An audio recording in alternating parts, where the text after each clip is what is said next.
Assalamu alaikum students. Our today's topic, that is the second topic of the Kingdom Plantae, chapter number 9. Chapter number 9 का आज हमारे पास जब दूसरा topic है। पहला टॉपिक हमने जब पढ़ा था कि ब्रायोफाइट्स क्या होते हैं, उनके जो जनरल करैक्टर्स क्या हैं। अब चूँकि हमने जब ये पढ़ा था ब्रायोफाइट्स के जनरल करैक्टर्स में कि ब्रायोफाइट्स जो हैं ये पहले पौधे हैं जो ज़मीन पे कॉलोनाइज हुए हैं, that was the firstly colonised on the land. तो अब ज़मीन पे रहने के लिए इन्होंने यानी टेरेस्ट्रियल एनवायरनमेंट में लैंड हैबिटेट पे रहने के लिए इन्होंने अपने अंदर ऐसी क्या जो है वो करैक्टरिस्टिक फीचर्स जो है वो अडेप्ट की, ऐसे क्या करैक्टर्स जो है वो डेवलप हुए इनके अंदर कि ये पानी से जो है वो ज़मीन पे रहने के काबिल जो है वो हो गए। तो आज हमारा टॉपिक जो है वो यही है कि इन करैक्टर्स को हमने देखना है कि कौन कौन से करैक्टर्स जो है वो ब्रायोफाइट्स ने अडेप्ट किए हैं। तो पहला जो करैक्टर है वो है कम्पैक्ट बॉडी है, यानी कम्पैक्ट प्लांट बॉडी है। तो अब जो प्लांट की बॉडी है वो यूनिसेलुलर नहीं है, वो कॉलोनियल जो है वो नहीं है, बल्कि वो क्या है मल्टी सेलुलर जो है वो हो गई है। अब मल्टी सेलुलर जो बॉडी हो गई, एक उसमें कम्पैक्टनेस आ गई है, मींस कि जो सेल्स हैं जो टिश्यूज़ हैं वो एक दूसरे के साथ जो है वो इकट्ठे हो गए हैं और ओवरलैपिंग हो गई है, जिसके नतीजे में जो है वो क्या हुआ है कम्पैक्ट प्लांट बॉडी का वजूद जो है वो आया है। और इस कम्पैक्ट बॉडी की वजह से जो सरफेस एरिया जो एक्सपोज हो रहा था एनवायरनमेंट को वो क्या हो गया, वो कम हो गया। सरफेस एरिया क्या हो गया, कम हो गया। जब सरफेस एरिया जो है वो कम हुआ तो उसकी वजह से पानी का लॉस भी क्या हो गया, इनमें कम हो गया। तो कम्पैक्ट प्लांट बॉडी का मकसद जो है वो क्या है कि वाटर की लॉस को कम किया जाए। क्यों? क्योंकि ये लैंड पे आ गए हैं। अब ज़मीन पे इनको जो है वो लाइट और डिहाइड्रेशन के चांसेस जो है वो बहुत ज़्यादा जो है वो इनको मिलेंगे, ऐसे थ्रेट जो वो थ्रेट होंगे इनके पास। तो जब वो थ्रेट्स को कवर करने के लिए डिहाइड्रेशन के, डेसिकेशन के, तो इन्होंने क्या किया, प्लांट बॉडी को एक तो कम्पैक्ट बॉडी जो है वो बना दिया, जिससे सरफेस एरिया जो एक्सपोज था एनवायरनमेंट को वो कम हो गया और पानी का लॉस भी कम हो गया। दूसरा, क्यूटिकल फॉर्मेशन। अब जब वो इनकी सरफेस के ऊपर वैक्स की एक लेयर बन गया जिसे हम क्यूटिकल का नाम जो है वो देते हैं। अब ये वैक्सी लेयर है, तो वैक्सी लेयर पानी को गुजरने नहीं देती है, it act as the insulating layer, so it cause the insulation, so also reduce the loss of the water by the evaporation.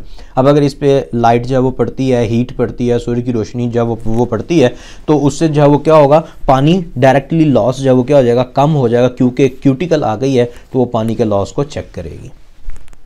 Third one, rhizoid. Land पे आ गए हैं तो लैंड पे इनको एंकोरेज के लिए, ज़मीन में अपने आप को होल्ड करवाने के लिए जब वो क्या चाहिए, तो रूट्स तो नहीं बने, तो रूट लाइक एंकोरेज स्ट्रक्चर्स जो है वो बन चुके हैं, जो इनको इस काबिल बनाते हैं कि ये ज़मीन से एब्जॉर्प्शन जो है वो कर सके न्यूट्रिएंट की और पानी की, और अपने आप को ज़मीन में एंकर करवा लें, मीन्स कि अपने आप को गाड़ के जो है वो रखें, इधर उधर हवा से जो है वो उड़ते न फिरें। हेट्रोगैमी, चौथा characteristic feature, hetero mean different, gamy mean gamete, means two types of the gamete production has been evolved. तो दो तरह के गैमीट जो है वो अब बनना शुरू हो गए इनमें। कौन से? एक एग, दूसरे जो है वो स्पर्म। अब जो एग हैं वो नॉन मोटाइल एग हैं और इनके पास फूड जो है वो स्टोर होती है for the development of the zygote into embryo then into the sporophyte. और दूसरे जो हैं जो स्पर्म थे वो मोटाइल हो गए हैं, उनको एंथीरोजॉइड्स का नाम भी दिया जाता है, और वो मोटाइल हैं, वो स्विम करते हैं in the water to the egg. Sex organs. अब ये जो गैमीट्स बने हैं तो गैमीट बनाने के लिए इनके पास जो सेक्स ऑर्गन्स हैं वो भी क्या हो गए हैं, स्पेशलाइज्ड हैं, मल्टी सेलुलर ऑर्गन्स इनके पास मौजूद हैं। तो specialized multicellular organs are formed which produce and also protect the gametes, जो गैमीट बनाते भी हैं और फिर उन गैमीट्स को प्रोटेक्ट भी जो है वो करते हैं। तो उन स्ट्रक्चर्स का नाम जो है वो क्या है, they are called the antheridia and the archegonia. Male structure जो है उसको एंथ्रीडिया कहते हैं और जो फीमेल स्ट्रक्चर है उसको आर्चिगोनिया का नाम जो है वो दिया जाता है। नेक्स्ट है एम्ब्रियो प्रोटेक्शन। तो अब प्लांट बॉडी ने दो तरह के गैमीट बना लिए और उन गैमीट्स को बनाने के लिए स्पेशलाइज्ड सेक्सुअल स्ट्रक्चर्स जो है वो बना लिए, जिनको हमने एंथ्रीडिया और आर्चिगोनिया का नाम जो है वो दिया। अब ये जो इनकी फर्टिलाइजेशन से यानी मेल स्पर्म और जो है वो फीमेल एग के मिलने से यानी फर्टिलाइजेशन से जो जाइगोट बनता है और जो एम्ब्रियो बनता है वो भी ऐसे ही जो है वो एनवायरनमेंट में फेंक नहीं दिया जाता, बल्कि चूंकि हमने पढ़ा कि एग जो है वो नॉन मोटाइल है और वो आर्चिगोनिया के अंदर ही जो है वो रहेगा, तो स्पर्म को मूव करना पड़ेगा एग की तरफ जो आर्चिगोनिया के अंदर जो है वो जाना पड़ेगा। तो एग जो स्पर्म है वो आर्चिगोनिया के अंदर जो है वो जाएगा, वहां पे फर्टिलाइजेशन करेगा। तो जाइगोट और एम्ब्रियो कहां पे बनेंगे? They are retained and protected inside the female reproductive body. तो फीमेल रिप्रोडक्टिव बॉडी क्या है? आर्चिगोनिया। तो आर्चिगोनिया के अंदर ही जो है वो ये सारी डेवलपमेंट होती है, fertilization, zygote formation, embryo development, ये सारा जो है वो उसके अंदर ही होगा। जब फर्टिलाइजेशन हो गई, जाइगोट बन गया, तो उस जाइगोट को भी प्रोटेक्ट किया जाता है आर्चिगोनिया के अंदर ही, और आर्चिगोनिया के अंदर ही उसकी जो वो डेवलपमेंट होती है, वो एम्ब्रियो में कन्वर्ट होता है और फिर एम्ब्रियो से स्पोरोफाइट बॉडी जो है वो बनती है। 7 है फोटोसिंथेटिक टिश्यूज। अब फोटोसिंथेटिक टिश्यू भी जो है वो बन गए हैं ताकि ये इंडिपेंडेंट जो वो हों, फोटोसिंथेटिक हों। तो development of the photosynthetic tissue into the special chambers for the absorption of the CO2। तो अब जो इनके पास फोटोसिंथेटिक जो स्ट्रक्चर्स हैं, जिस तरह एलजी के पास भी हैं, वो भी फोटोसिंथेटिक है, लेकिन चूंकि उनमें जो है वो पानी में रहते हैं, तो इसलिए जब वो स्पेशलाइज्ड चैम्बर में इनको रखने की ज़रूरत नहीं है। लेकिन ब्रायोफाइट्स चूंकि लैंड पे रहते हैं, पानी का लॉस जो है वो बेतहाशा हो रहा है, तो उस पानी के लॉस से जो है वो बचने के लिए एक तीसरी जो उन्होंने अडेप्टिव फीचर अपने अंदर लेके आए हैं वो यही है कि फोटोसिंथेटिक जो टिश्यूज़ हैं उनको भी स्पेशल चैम्बर्स के अंदर एनक्लोज जो है वो कर दिया गया है। वो CO2 तो एब्जॉर्ब करें, लेकिन पानी का लॉस जो है वो उनकी वजह से ना हो, without losing the much water and exposure to the light. Last one है अल्टरनेशन ऑफ जनरेशंस। या आपने पढ़ा भी कि अल्टरनेशन ऑफ जनरेशन क्या है? स्पोरोफाइट जनरेशन जो स्पोर प्रोड्यूसिंग है, that is germinate into the gamete forming generation, gametophyte, and then gametophyte back to the sporophyte. तो ये जो alternation of gametophyte into sporophyte, sporophyte into gametophyte है, ये property ने पौधों को इस काबिल बना दिया है कि वो बेस्ट जेनेटिक कॉम्बिनेशंस बना सकें और फिर उन जेनेटिक कॉम्बिनेशंस को टेस्ट भी जो है वो कर सकें। किस शक्ल में? स्पोर्स की शक्ल में। तो जिस स्पोर के पास बेस्ट जेनेटिक मेकअप होगा वो जो है वो क्या करेगा? वो ग्रो कर जाएगा, वो सिलेक्ट हो जाएगा by the environment, by the nature. और जो हल्के जेनेटिक मेकअप वाले हैं वो उन एनवायरमेंटल कंडीशंस को बर्दाश्त नहीं कर पाएंगे और वो मर जाएंगे। So that is to produce the various genetic combinations and to test the best genetic combination for the survival in the terrestrial environment. Next हमारा जो टॉपिक है वो है जी subdivision Hepaticopsida, that is liverworts. तो अब जब हम ब्रायोफाइट्स की क्लासिफिकेशन जो है वो पढ़ने लगे हैं कि ब्रायोफाइट्स की हमने पढ़ा था कि आगे 3 सब डिवीजन्स हैं। तो आज जो है वो हमारे पास पहली जो है वो सब डिवीजन है हेपेटिकॉप्सीडा, इनको हम लीवरवर्ट्स भी जो है वो कहते हैं। सो वो ब्रायोफाइटिक प्लांट्स जो हेपेटिकॉप्सीडा सब डिवीजन से बिलोंग करते हैं उनको कॉमनली हम क्या कहते हैं? लीवरवर्ट्स का नाम जाते हैं। It includes about 900 species. तो इसमें 500 स्पीशीज जब वो 900 स्पीशीज मौजूद है लीवरवर्ट्स की में, इस ग्रुप में। So liverworts are the simplest of all the bryophytes. और हमने यह पढ़ा था कि ब्रायोफाइट प्लांट किंगडम के सिंपलेस्ट हैं और लीवरवर्ट्स जो हैं वो ब्रायोफाइट्स के जो सिंपलेस्ट हैं। तो सबसे पहला जो प्लांट्स का जो ग्रुप है सादा तरीन सिंपलेस्ट जो प्लांट्स हैं वो क्या हैं? वो लीवरवर्ट्स हैं, हेपेटिकॉप्सीडा है। कहाँ रहते हैं? चूँकि अभी अभी ये जो वो सिंपलेस्ट पौधे हैं और ये ग्रीन एल्जी से निकले हैं, so they found on the moist rocks and on the wet soil that is very near to the water. So the chances of the drying out are greatly reduce. तो इस वजह से उनके dry होने के चांसेस भी कम हो जाते हैं। क्यों? क्योंकि उन्हें पता है कि वो टेरेस्ट्रियल एनवायरमेंटल कंडीशंस को अभी कोप नहीं कर सकते हैं। ये सारी जो ऊपर हमने अडेप्टेशंस पढ़ी हैं ये सारी अभी इनमें पूरी तरह से डेवलप नहीं हुई, इसलिए ये मॉइस्ट रॉक्स पे और जो वो वेट सॉइल पे ग्रो करते हैं, पानी के नज़दीक जो रहते हैं। एग्जाम्पल्स 2 मेजर ग्रुप्स हैं इसके। मार्केंशिया, ये जब इसका जीनस है, पुराला भी इसका जो वो जीनस है। Marchantia that is the typical liverwort, पुरानी है, ये पुराना ग्रुप है।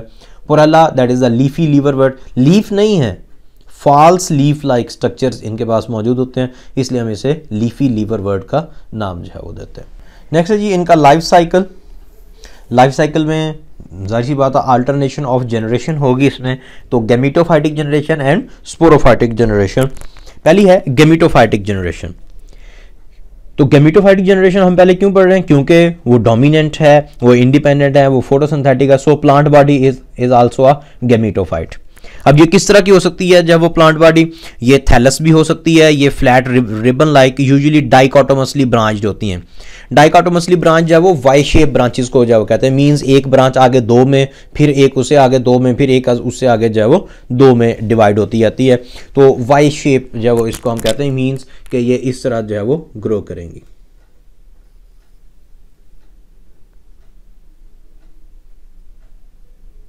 Like this dichotomous branching. तो ये डाइकोटोमसली ब्रांच है and attach to the soil by the rhizoids as in the Marchantia. Other species they tend to grow the upright, यानी ये जो थैलस बॉडी रिबन लाइक है और ज़मीन के ऊपर जब वो पड़ी हुई होती है, ये मार्केंशिया की होती है। जो दूसरी जो स्पीशीज़ हैं जिस तरह पोरेला वगैरह हैं, ये अपराइट ग्रो करती हैं, यानी ज़मीन से अपने आप को ऊपर उठाती हैं against the gravity, and are falsely leafy, यानी फॉल्स लीफ हैं, फॉल्स स्टेम है, ये कोई इनके पास ओरिजिनल स्टेम और लीव्स अभी मौजूद नहीं है। तो गैमेटोफाइट प्लांट बॉडी हो गई, ये हमने उसकी जब मॉर्फोलॉजी पढ़ ली कि ये किस तरह की होगी, थैलस होगी, रिबन लाइक होगी, अपराइट होगी, या सॉइल के साथ जो है वो जुड़ी हुई होगी। अब ये गैमेटोफाइट बॉडी क्या बनाएगी, ये सेक्स ऑर्गन्स जो है वो डेवलप करेगी। अगर हम लाइफ साइकिल में आगे जब वो मूव करते हैं तो gametophyte develop the sex organs near the tips of the branches or develop the antheridia or archegonia means sex organs on the special branches called as antheridophores and the archegoniophore respectively। यानी कि हम ये जब इस point में ये कहा जा रहा है कि गैमेटोफाइट जो प्लांट है, जो थैलस है, वो क्या करता है, वो ब्रांचेस जो है वो डेवलप करता है, और जिस ब्रांच के ऊपर जो है एंथ्रीडिया लगेगा यानी मेल स्ट्रक्चर लगेगा उसको हम एंथ्रीडियोफोर कहते हैं, और जिसके ऊपर आर्चिगोनिया डेवलप होगा उसे हम आर्चिगोनियोफोर का नाम जो है वो देते हैं। अब सेक्स ऑर्गन्स में जो है वो माइटोसिस होगी और गैमीट फॉर्मेशन होगी। गैमीट में जब स्पर्म और एग बनेंगे, स्पर्म जो है वो मोटाइल होते हैं, मूव करेंगे towards the egg which is present in the archegonia. Egg archegonia के अंदर होगा तो वो कैनाल और नेक से मूव होता हुआ जो स्पर्म है वो एग तक पहुंच जाएगा और आर्चिगोनिया के अंदर ही जाइगोट बनेगा। Gametophyte of the Marchantia contain the gemma cups.